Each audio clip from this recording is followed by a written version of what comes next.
They built 12 luxury villas on my land, like it had always been theirs, like my family had never even existed there. And the craziest part is, for a few hours, they actually made me question if I was the one who was wrong.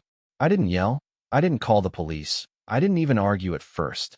I just stood there in the middle of a clearing that shouldn't have been there, staring at brand new construction where dense forest used to be. And I remember thinking, real calm and quiet, this is either a mistake or someone just made the worst mistake of their life. It was a Thursday afternoon, nothing special about it, just one of those routine drives I'd done a dozen times before. The property sits about 2 hours outside of Asheville, tucked away behind old timber roads my grandfather carved out himself back in the 60s. And ever since I inherited it in 2021, I'd made it a habit to check in a couple times a year, walk the land, make sure nothing weird was going on. It was never meant to be developed, not by me anyway. It was kind of sacred in a quiet way, you know, the kind of place where everything still felt untouched, where the air smelled like pine and damp soil, and time didn't move quite as fast. But that day, something fell off before I even parked the truck. The road looked wider, cleaner, and when I turned that last bend, the one that usually opened up to nothing but trees and shadows, I saw sunlight hitting ground that shouldn't have been exposed. At first I thought maybe a storm had taken down some trees, maybe logging crews had come through by mistake, but then I saw the gravel. Fresh, bright, intentional. I pulled over and just sat there for a second, engine still running, trying to make sense of what I was looking at, and then I stepped out. And that's when everything kind of snapped into focus all at once. 12 structures, lined up like they belonged in a brochure. Framing done on most of them, a few already wrapped and windowed. Crews moving around like it was just another job site. Someone was spreading mulch. There were pallets of stone, stacks of lumber, a cement mixer humming in the background. And right near the entrance, planted like a flag, was a big clean sign that read, Oak Ridge Villas Grand Opening March 15th. I actually laughed, not because it was funny, but because my brain didn't know what else to do. I walked further in, slow at first, like maybe if I didn't move too fast it would all disappear, but it didn't. It just got more real. Asphalt driveways. A half-built gate with stone columns. Electrical lines being run. Somebody had planned this, financed it, approved it. All on land that I knew, without a doubt, belonged to me. 40 acres, passed down from my grandfather, then to my dad, then to me. We weren't rich people, but that land, that was our one thing. And I knew every inch of it. So I followed the sound of voices and found the sales trailer.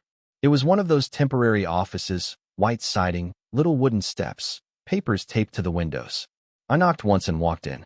There was a man inside, mid-50s maybe, clean polo shirt, expensive watch, leaning over a table full of blueprints like he owned the place. He barely looked up when I came in. Hey, I said, trying to keep it neutral, who's in charge of this project? That would be me, he said, still not making eye contact. What can I help you with? I stepped a little closer, looked down at the plans, then back at him. Yeah, I'm trying to figure out who gave you permission to build on my land. That got his attention, just enough for him to glance up, but not enough to take me seriously. We purchased this parcel at a county tax sale last year, he said, calm as anything. Everything's been cleared legally. I nodded slowly, like I was processing it, but inside something was starting to tighten. That's interesting, I said, because I've been paying property taxes on this land every year since I inherited it. He shrugged, actually shrugged, like it was a minor inconvenience. Then you might want to take that up with the county, he said. Our surveyors confirmed the boundaries. If there's a dispute, you can have your attorney reach out. There was something about the way he said it, like this was already over, like I was just some guy wandering in off the street. And for a split second, I almost let it go. Almost. But then I walked back outside, and that's when I noticed something that changed everything. The main entrance they'd built, the paved road, the gate, all of it. It didn't connect to any public road. Not directly. It cut through a stretch of land I knew better than my own backyard. An old logging trail my grandfather had cleared in 1965, back when he was hauling timber out by hand with a couple of mules and a borrowed truck. They hadn't just built on my land. They were using my land to access the entire development. And suddenly, this wasn't confusing anymore. It was clean. Simple. They didn't own this. They never had. I didn't go back into the trailer. Didn't argue. Didn't raise my voice. I just got in my truck and drove straight to the county assessor's office. If they wanted to play this like it was official, then I was going to make it official. By the time I walked into that building, I wasn't guessing anymore. I was going to prove it. And once I did, everything they'd built was about to come crashing down. By the time I pushed through the glass doors of the county assessor's office, I wasn't angry anymore. Not in that loud, reactive kind of way. It was something colder than that. Something quieter, like everything had snapped into place and all I had to do now was follow through. The woman at the front desk gave me that polite half-smile people use when they're expecting a simple question, and I remember thinking, yeah, this is about to get a lot less simple. I gave her the parcel number from memory, watched her type it in, and within a minute she pulled up the records. Same name I'd seen 100 times before. Mine. Taxes paid. No delinquency, no lien, nothing flagged. Clean. She even turned the screen slightly, so I could see it. Like she was confirming what I already knew. You said someone else claimed this property? She asked. Not claimed, I said, shaking my head a little. They're building on it. That got a different look. Not panic, but attention. The kind that says, okay, now this matters. It took a couple more hours, a few different offices, and more paperwork than I'd like to remember, but by early afternoon I had everything I needed spread out in front of me.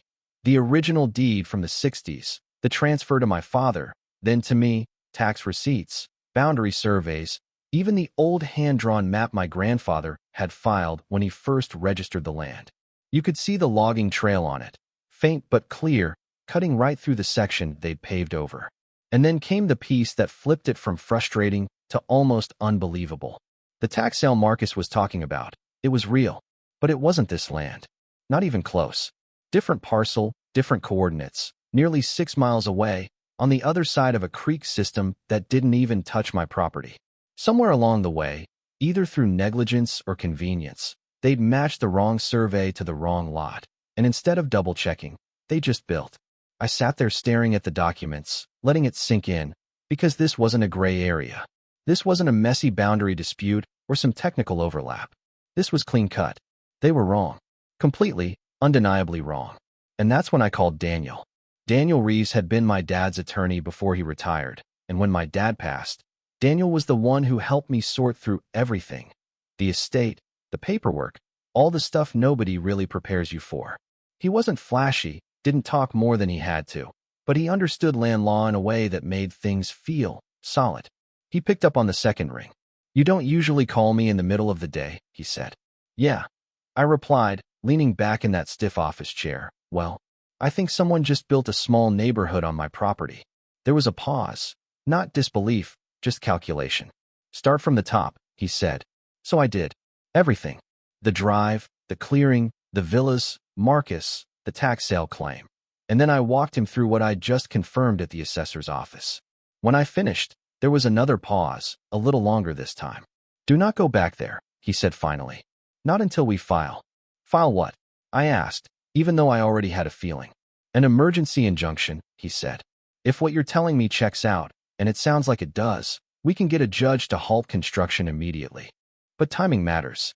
The longer they build, the messier this gets. I looked down at the documents again, at my grandfather's name written in ink that had outlived him, and I felt that tightness in my chest again. But this time it came with something else. Resolve. How fast can we do it? I asked. Meet me at my office in an hour, he said. Bring everything. The rest of that afternoon moved fast. Not chaotic, not rushed, just efficient. Daniel went through every page like he'd done it 1,000 times, marking things, organizing them, building the argument piece by piece. He didn't waste words, didn't speculate, just laid it out clean. They've exposed themselves, he said at one point, almost to himself. Construction, marketing, signed contracts. This isn't minor. This is liability on a massive scale. By early evening, the filing was ready. The next morning, we were in front of a judge. Now, I've never been someone who enjoys courtrooms. There's a weight to them, like everything you say echoes a little louder than it should. But that morning felt different. We weren't there to argue opinions. We had facts, documents, proof that didn't bend. Daniel presented everything clearly, no theatrics, just a straight line from ownership to violation.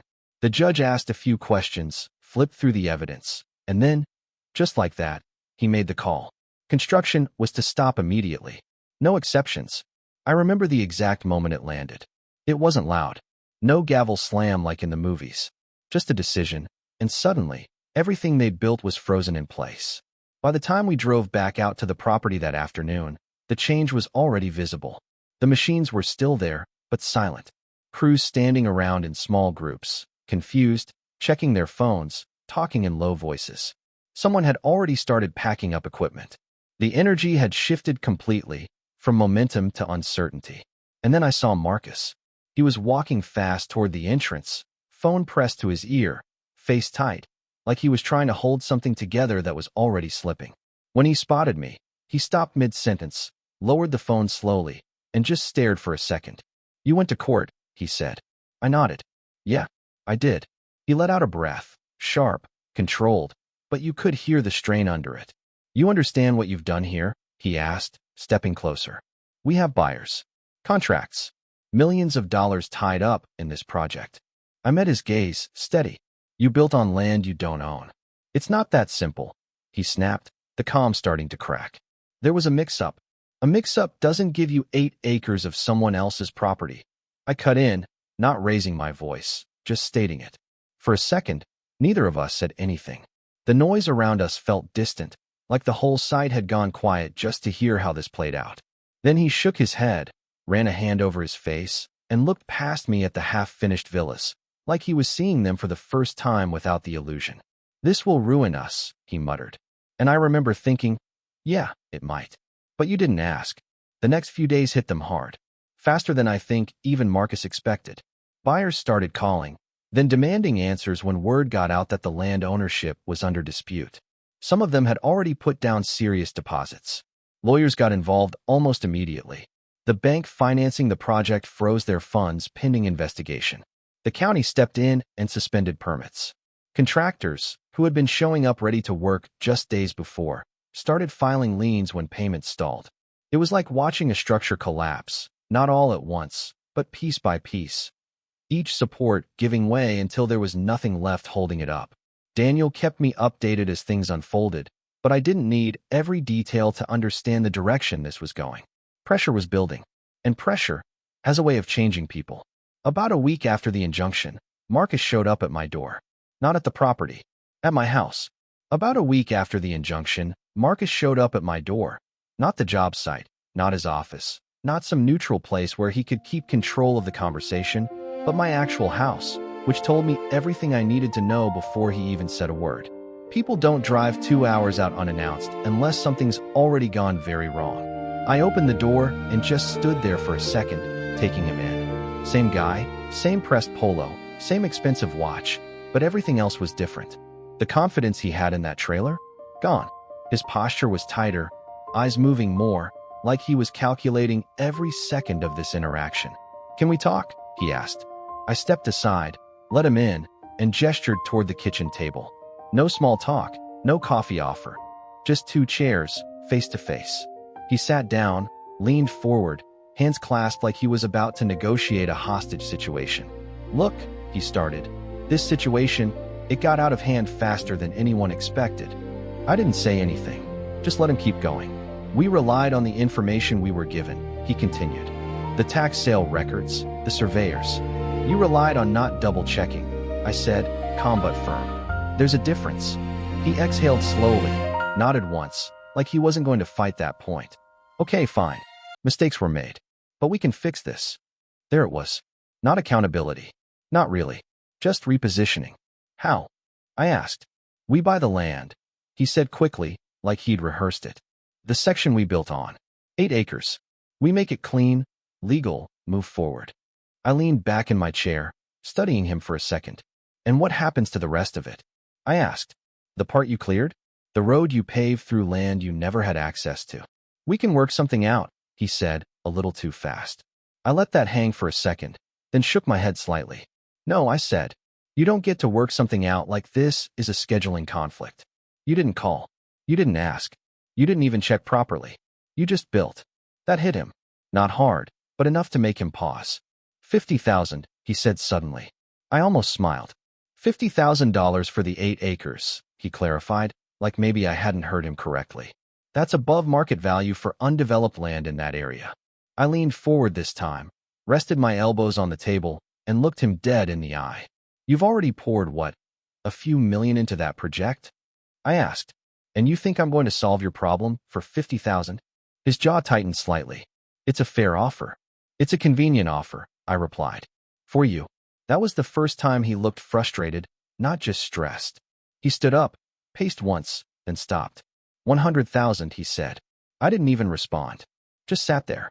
Silence has a way of doing things words can't, and after a few seconds of that, he understood exactly what my answer was. This isn't a game, he said, sharper now. Every day this drags out, more people get involved. More damage is done. I nodded slowly. Yeah, I said. I know. And that's when it clicked for him. That I wasn't in a rush. That I didn't need this solved quickly. He left not long after that. No handshake. No agreement. Just tension sitting in the room long after the door closed behind him. The next couple of weeks were quiet on my end, but I could feel the pressure building on his. Daniel kept me in the loop, and every update sounded worse than the last. Buyers threatening lawsuits. Contractors escalating claims. The bank pushing deadlines. The county reviewing potential penalties. And the grand opening date. March 15th. It just sat there on that billboard like a countdown to something that was never going to happen. Then, about 3 weeks after everything stopped, Marcus came back. This time, he didn't show up unannounced. He called first. His voice was different. Slower. Measured. I'd like to make a serious offer, he said.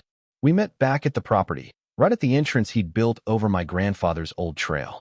The sign was still there, but it looked out of place now, like it belonged to a version of reality that had already fallen apart. He handed me a folder. Inside was everything. Not just a number, a full proposal. $800,000, he said. For the 8 acres. I didn't react. Just kept reading. We cover all legal fees, he continued. Yours and ours. We restore any part of the land that was damaged beyond the development footprint. And he hesitated for just a second, like this part cost him something. We offer you a 20% stake in the homeowners association once the project is completed. That made me look up. And one more thing, he added. A formal statement, acknowledging the error. Publicly. There it was. Not just money. Accountability. I closed the folder slowly, let the silence sit between us. 3 weeks earlier, he had all the leverage, or at least he thought he did. Plans, momentum, money flowing in. And now, everything depended on whether I said yes. I looked past him at the villas, half-finished, frozen in time. Then at the road beneath our feet, the same path my grandfather had cleared by hand decades ago, never imagining something like this would happen on it. You restore the forest properly, I said finally. Not just landscaping. I want native growth replanted where it was cleared. He nodded immediately. Done. And access, I added. You don't get to control that road completely. I retain rights to it. Another nod. We can structure that. I held his gaze for a second longer, then gave a small, final nod of my own. All right, I said. We have a deal. We closed before his deadline. Clean. Fast. No loose ends. And just like that, those 12 villas, the ones that showed up on my land without permission, ended up sitting on property I sold for more than 10 times his first offer. But here's the part that still makes me shake my head a little. Every quarter now, I get a check. From the homeowners association. The same one that tried to build over my family's land like it didn't belong to anyone. And the rest of it, the remaining 32 acres my grandfather protected all those years, it's still there. Untouched. Quiet. Exactly the way it's supposed to be. Sometimes I walk it, same as I always have, and it feels different now. Not because the land changed, but because I did. I used to think ownership was just paperwork, something you filed away and forgot about until tax season came around. Now I know better. Ownership means paying attention. It means showing up. And sometimes, it means standing your ground when someone else decides what's yours doesn't belong to you anymore. Now here's what I'm curious about. If you were in my position, would you have taken the deal? Or would you have pushed it further? Forced them to tear everything down, no matter the cost? Drop your thoughts in the comments, because I've heard both sides, and honestly, I still go back and forth on whether I made the right call.